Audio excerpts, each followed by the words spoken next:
What's up, Lucha Lushes? It is your weekly break. It's your weekly pause. It's your, I guess, Friday afternoon into the evening release. You're getting into that weekend, guys.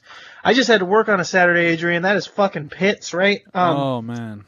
But for everybody else listening to this is your escape, and this is your beacon. You are following us. We are your Sherpas as we take you into the partying for the weekend.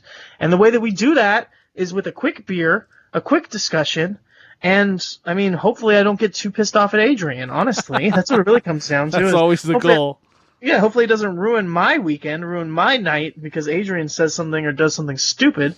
Just have some fun here. This is your top beer shot. And Adrian. Yes. How you doing? Good. And I haven't done anything stupid lately because, well, first of all, I didn't vote third party, so I'm good on that front. Thank you. Just so everyone remembers, days, weeks, months, years before it all came down, it was very clearly stated that a vote for anyone but Hillary was a vote for Trump. Pretty much. I'm not endorsing one or the other. I'm just letting you know that if you did throw your vote away for a third-party candidate just to say, oh, I'm not going to vote for this criminal, remember that you did, in fact, elect Donald J. Is his middle name J? It feels like it should be a J. Donald J. Trump. Mm-hmm. Hey, you know what? Really quick. I saw a video clip the other day of Donald Trump on the Oprah Winfrey Show back in like 99 or 2000. Okay. He was surprisingly eloquent. Honestly, he sounded like a very intelligent dude back in that day. I wish that guy was our president. I have a pet theory. I think that he's playing to the people that he knew was going to vote for him. Dumb people. I'm just going to say it.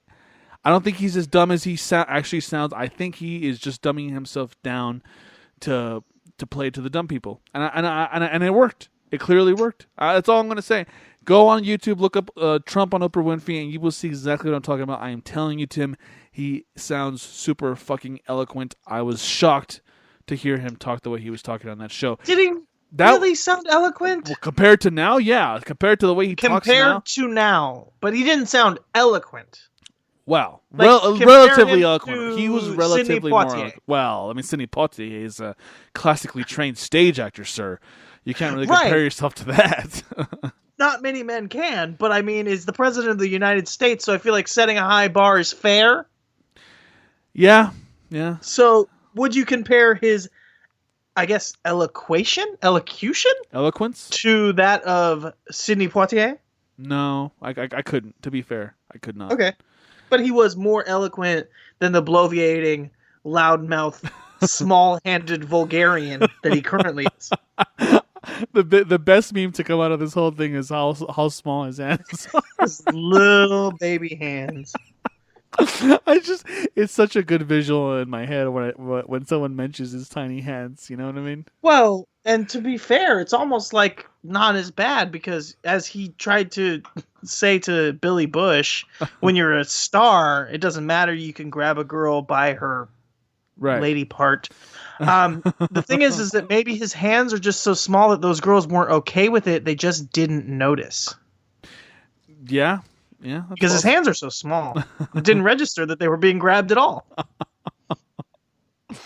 I get it's your possible. Point. Yeah, I mean, anything is possible this day and age. It really is. Adrian, we need to knock it off. Because this is not what this show is about. I know. I'm sorry.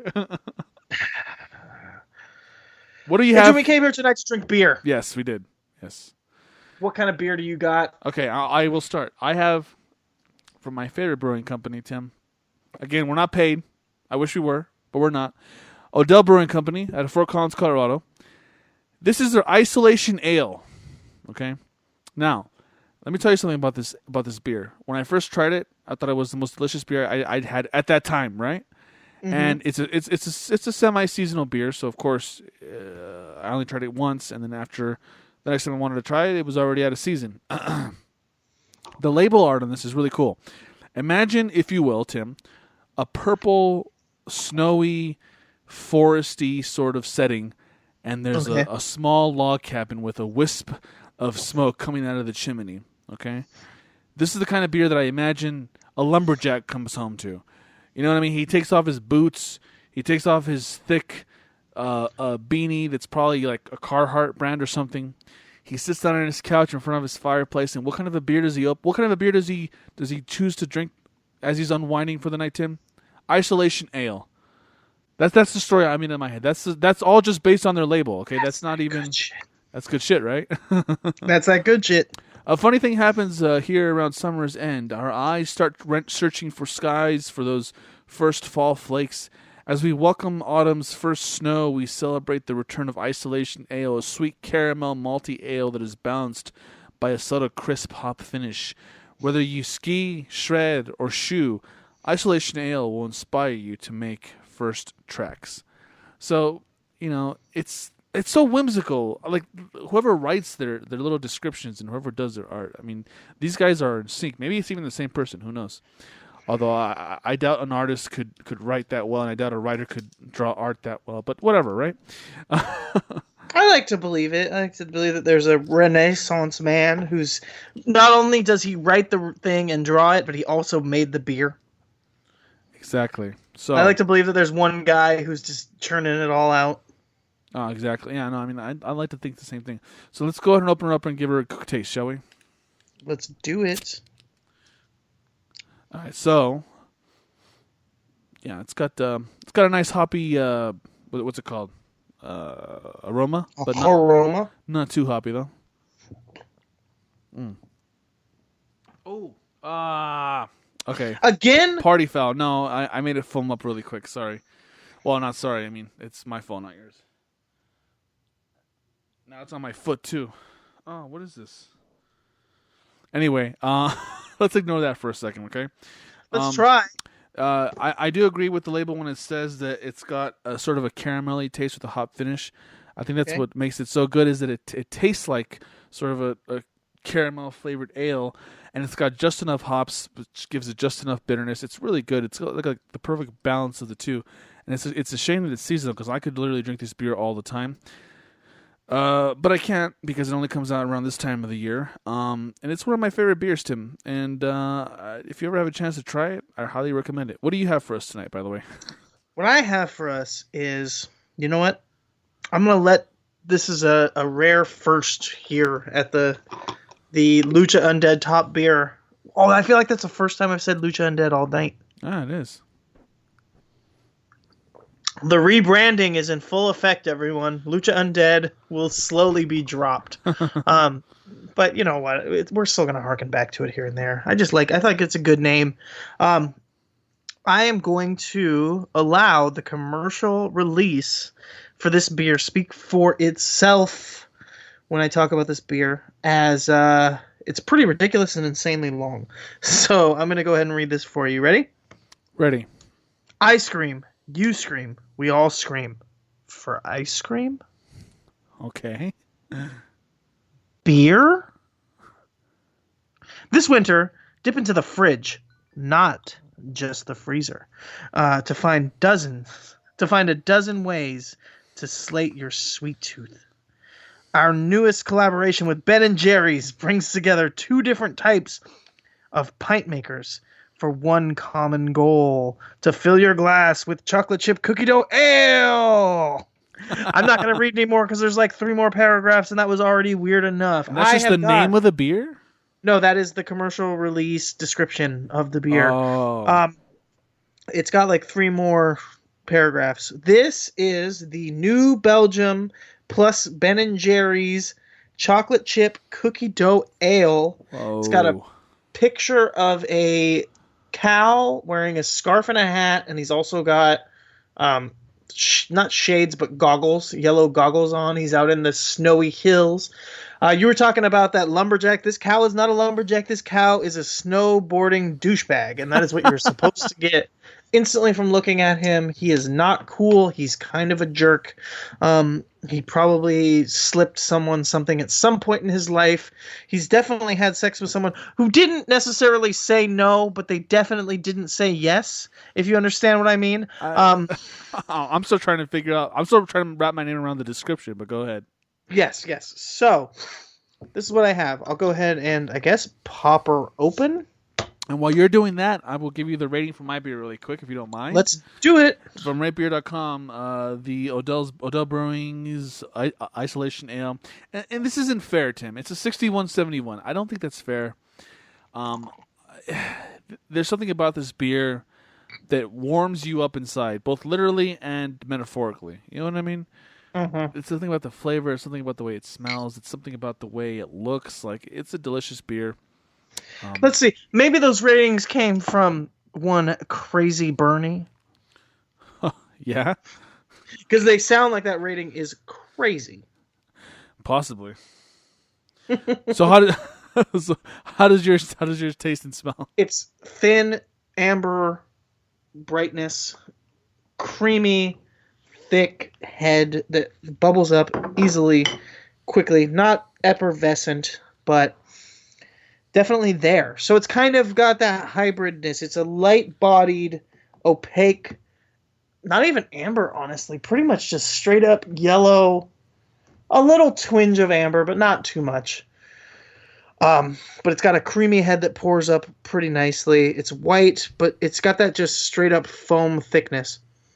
None of that kind of like effervescent champagne bubbles. This is your standard run-of-the-mill beer, is what it looks like. It really does. It looks like this should come out of a can that just says beer. Which I believe there is actually a beer that says beer. Yeah. It smells like vomit. Oh, God. Why? It does not smell good. I'm just going to say that. It's got, you know what I'm talking about, that kind of cheap beer, just smells a little bit like puke kind of thing going on to it. Yeah, unfortunately I do. Unfortunately, they call that Heineken, by the way. Yes, they do. Luckily, if it already smells like puke when it goes down, it's already ready for when it comes back up. But, it's a little sweet. I'll give it a taste.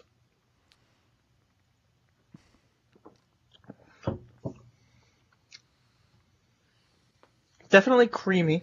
Yeah. Well, if it smells like vomit. Sweet. It's got a little kind of twinge in the mouthfeel that gives you a little, like, it feels a little bit fuller than it is, and it's kind of troubling because I think it's probably chemicals that are doing that. You know what I mean? It's like, yeah, maybe it's spices and herbs like it says it is, but I think it's actually just monosodium glutamate or something that's making it feel like your mouth is kind of full and watery. But it's not bad, and it really does kind of taste like chocolate chip cookie dough. That's the weird part. I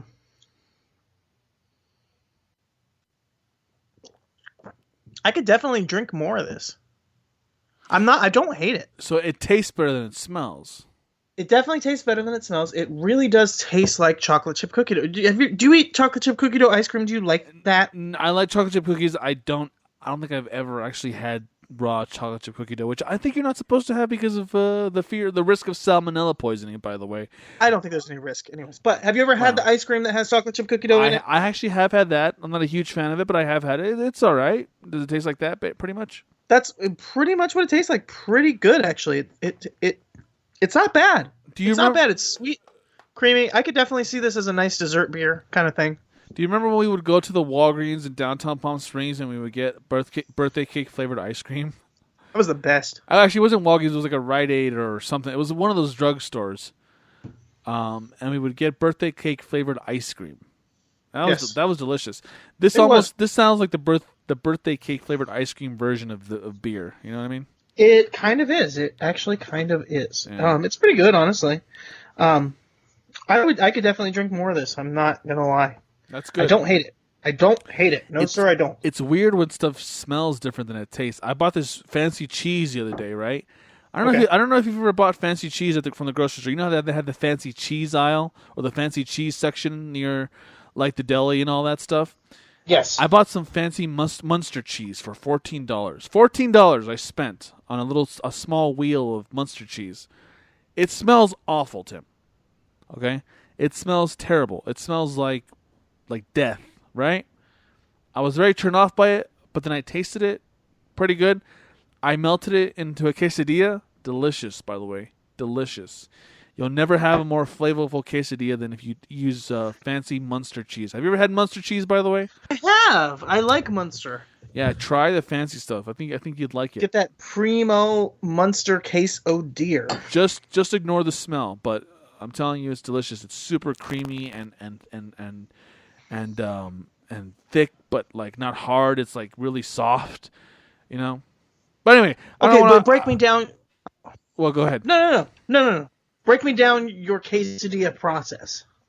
Well, how you make a quesadilla? I normally will buy a bag of shredded cheese, usually mozzarella cheese or some kind of like a Mexican, like taco style cheese.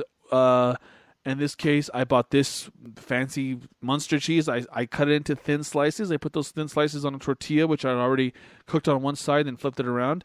Then I fold it in half, and I cook it on. I flip it on both sides, so it's nice and crisp on the outside. And then I cut it in half into 2 triangles, and I eat it. Okay, simple. So are you using oil or butter? No oil. I have a flat pan thing, and I throw it on there, and it doesn't stick or anything. It's perfect. Straight up. Okay, straight no up, oil, nothing. Just boom. You're just charring a little tortilla with some Munster inside, and letting it melt, and it's fucking getting it to that perfect gooey-dom. Oh, it's good, Tim. It's so okay. good. So here's the other thing: this Munster cheese quesadilla. What kind of beer you serving with that? Ooh, I didn't have any beer with it, but if I were to have a beer, honestly, I would do something a little dark, not a stout, which we've done in our next top beer episode, or was it our previous one at this point? I don't know if it was previous or next. We're breaking the time. In our stout episode, I would honestly have it with the beer I had tonight. This is the perfect, I think, combination. This isolation ale, because it's a darker beer, but it's not too dark. Really? Yeah, it's not too hoppy. It's got that sort of caramel taste to it, which I think goes well with the sort of sweet, sharp taste from the cheese. There you go. That's all you need. Interesting. Very interesting. Semi-interesting.